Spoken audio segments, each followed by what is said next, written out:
नमस्कार। मैं आपकी host oldie goldie from simple cooking. आज मैं आपसे बातें करना चाहती हूँ। 1 मार्च 2024 को मैंने ये चैनल शुरू किया, उसको 6 महीने और कुछ दिन हो गए हैं।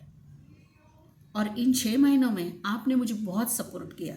सबसे पहले बड़ी बात आज मैं ये कहना चाहती हूँ, हमारे देश में आज दशहरा है, तो ये दशहरा की बहुत बहुत शुभकामनाएं मैं आपको देना चाहती हूँ और आपसे आप बात भी करना चाहती हूँ। इसीलिए मैंने आज का ये लाइव वीडियो रखा है। आपके बहुत बहुत धन्यवाद। आपके सपोर्ट से मैं यहाँ तक पहुँच गई हूँ और केवल आपका सपोर्ट यही एक कारण है जिससे मेरा ये वीडियो धीरे धीरे, ठीक है कछुए की चाल है, लेकिन उस कछुए के चाल से भी आगे जा रहा है। और इस प्रोसीजर में मुझे बहुत बहुत खुशियाँ मिलती है क्योंकि मैं आपसे जुड़ जाती हूँ, जुड़ना चाहती हूँ। बहुत सारे मेरे रेसिपी के वीडियो पर कमेंट्स आते हैं तो मैं देखती हूँ कि वो मेरे जैसे ही खाना बनाने की कुकिंग वीडियोस है।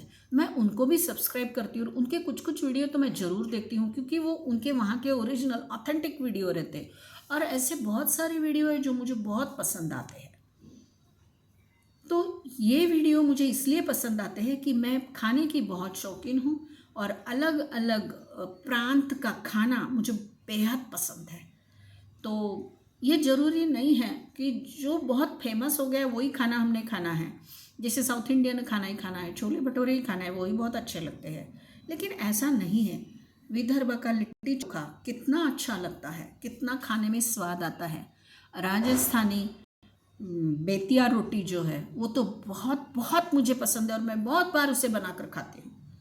अब मैं तो यहाँ महाराष्ट्र की हूँ तो मैंने 1-2 बार वो देखा है। मैं महाराष्ट्र में भी पढ़ी हूँ और अलग अलग मेरे साथ मेरे दोस्त रहते थे। कोई पंजाबी रहता था, कोई बंगाली, कोई मुस्लिम, कोई राजस्थानी, कोई मराठा। तो मैं इनके घर भी जाकर मैं खाना खाती थी, वो भी मेरे घर खाना खाने आते थे।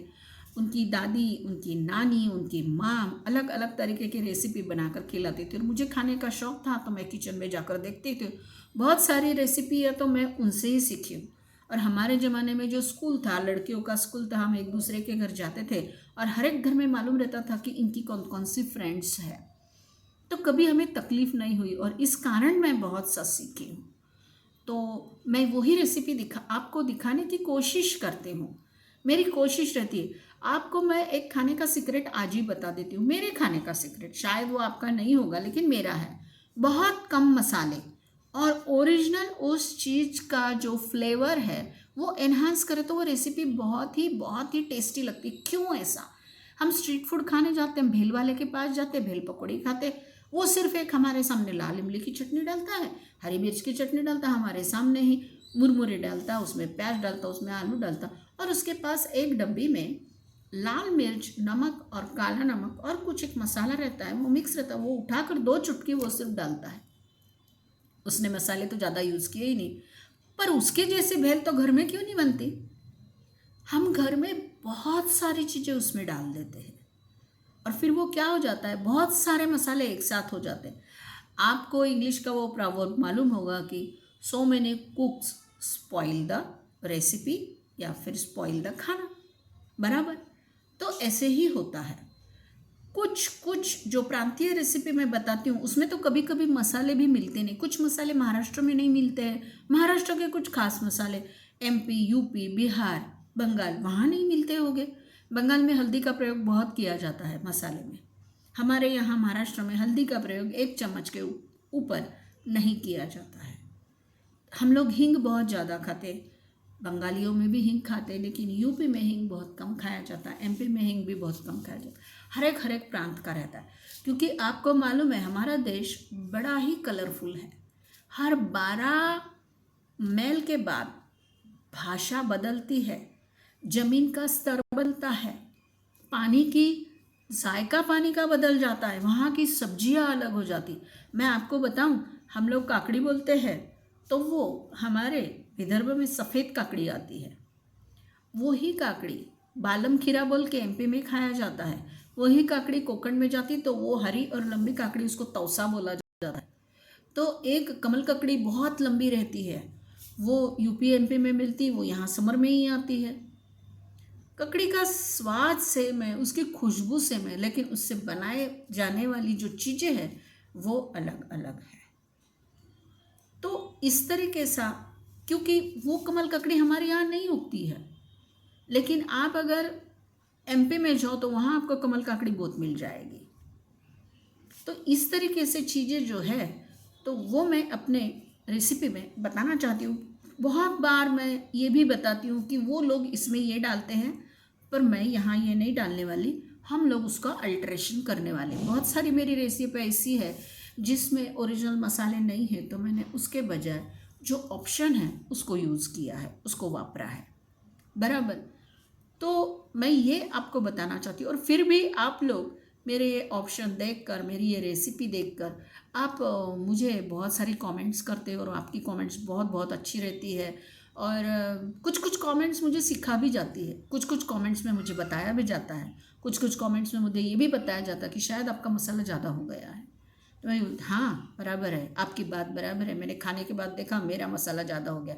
मैं कोई शेफ़ नहीं हूँ, एक बहुत सामान्य गृहिणी हूँ घर की, और बहुत सालों साल मैंने टिफ़िन दिए थे। टिफ़िन में मैंने एक आपको ऐसी ही मैं स्टोरी बताती हूँ कि मेरे पास पंजाब से लड़के आए थे, इंजीनियरिंग कॉलेज में पढ़ा करते थे, और मेरे घर से टिफ़िन ले जाते थे, और मैं महाराष्ट्र में थी, नागपुर में। अब पंजाब का खाना और नागपुर का खाना, वहाँ घी खाया जाता, देसी घी में खाना पकाया जाता। नागपुर में ये जो मूंगफली का तेल रहता है उससे हम खाना बनाते थे, और उसी का अभी भी चलन हमारे घर में है। अभी तो मेरे घर में रिफाइंड ऑयल ही आता है, जो मिलता है वो मैं यूज़ करती हूँ। तो वहाँ से वो बच्चा आने के बाद वो एक दिन मुझे बोला, आंटी मैं एक चीज़ बहुत मिस कर रहा हूँ, क्या आप मुझे खिला सकते? तो बोले, मैंने बोला बोलिए, बोलो बेटा आप क्या कहना चाहते हो। वो 5-6 लड़के आए थे। उन्होंने बोला कि जो गाजर रहता है, गाजर और हरे बटाने, मतलब मटार, गाजर और मटार की सब्जी आप हमें खिला सकते हैं? मैंने बोला हाँ, क्योंकि उनके वहाँ हींग तो नहीं डालते, पर मैंने उनको बोला हाँ मैं आपको खिलाऊंगी।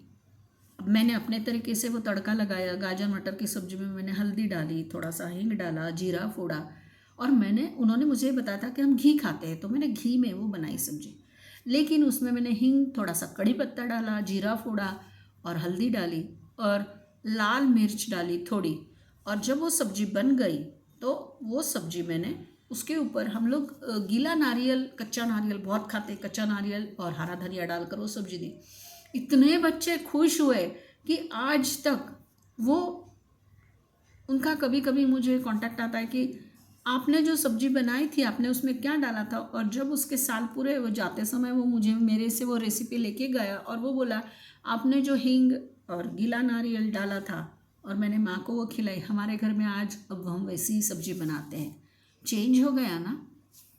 तो देखिए, लेकिन गाजर और हरे मटर की सब्जी बनती ये मुझे पता ही नहीं था तब तक, और ये कुछ 1995 की बात है। तो देखिए, क्योंकि हमारे महाराष्ट्र में गाजर कच्चा खाया जाता है, गाजर का अचार बनाया जाता है, गाजर का हम लोग कोशिमीर बोलते हैं, उसे खाया जाता है, गाजर का जूस लिया जाता है, गाजर का हलवा बनाया जाता है, गाजर का थलपिट बनाया जाता है। लेकिन सब्जी बनती ये तो पता ही नहीं था, और उसके साथ कॉम्बिनेशन हरे मटर, वो इतनी सुंदर सब्जी बनी बहुत।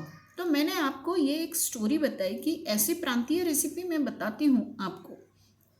कभी कभी मसाले रहते हैं या कभी कभी नहीं रहते हैं, लेकिन आप मेरी रेसिपी बहुत मन से देखते हो, बहुत अच्छे से मुझे कमेंट करते हो, और मुझे इस चीज़ का मुझे बहुत बहुत आनंद आता है। तो इसीलिए मैंने आज आपसे बात करने का ही ठान लिया। मेरे चैनल को 6 महीने हो गए, 6 महीने में मेरी ग्रोथ हुई है, वो सिर्फ आप और आपकी वजह से हुई है, और इसीलिए मैं आपकी बहुत बहुत ज़्यादा आभारी हूँ। मेरा कहना सिर्फ यही है कि मैं महाराष्ट्र की हूँ तो मराठी लोग बहुत देखते, लेकिन महाराष्ट्र की रेसिपी हम कैसे देखेंगे? तो मेरी जो हिंदी की रेसिपी रहती है, हिंदी भाषा की जो रेसिपी है, उस पर मुझे व्यूज़ कम आते हैं, क्योंकि हिंदी साइडर लोग मेरे वीडियो मेरा देखना नहीं चाहते हैं, या क्यों नहीं देखना चाहते हैं वो तो मुझे पता नहीं है। लेकिन अगर उनका भी सहयोग मुझे मिले तो मेरी रिक्वेस्ट है कि आप मेरे ये वीडियो देखिए, ज़रूर ज़रूर देखिए आप। वैसे बहुत सारे लोग देखते हैं, ऐसा नहीं है कि नहीं देखते हैं, लेकिन अगर वो लोग देखेंगे तो शायद मुझे कमेंट में कुछ नए मसाले पता चल जाएंगे, कुछ नई रेसिपियाँ मुझे पता चल जाएगी। ऑल ओवर महाराष्ट्र तो मेरी रेसिपी देखी ही जाती है। तो आपका बहुत बहुत धन्यवाद। आपने मेरा आज लाइव सेशन भी देखा, मेरे से बात की, मुझे बहुत खुशी हुई है आप लोगों से बात करके। और मैं हमेशा हमेशा आपके सहयोग की अपेक्षित ही रहूँगी और मुझे वो अपेक्षा हमेशा हमेशा रहेगी। जिस तरीके से आपने मेरा हाथ पकड़कर इतने दूर लाया है, तो आगे भी मुझे ऐसा ही सहयोग आपसे प्राप्त हो। आपका बहुत बहुत धन्यवाद। आपने मेरा ये लाइव वीडियो देखा, बहुत बहुत धन्यवाद। आपको ये लाइव वीडियो पसंद आया तो मेरे इस लाइव वीडियो को लाइक, सब्सक्राइब, शेयर, कमेंट ज़रूर ज़रूर करें। आपका फिर से बहुत बहुत धन्यवाद।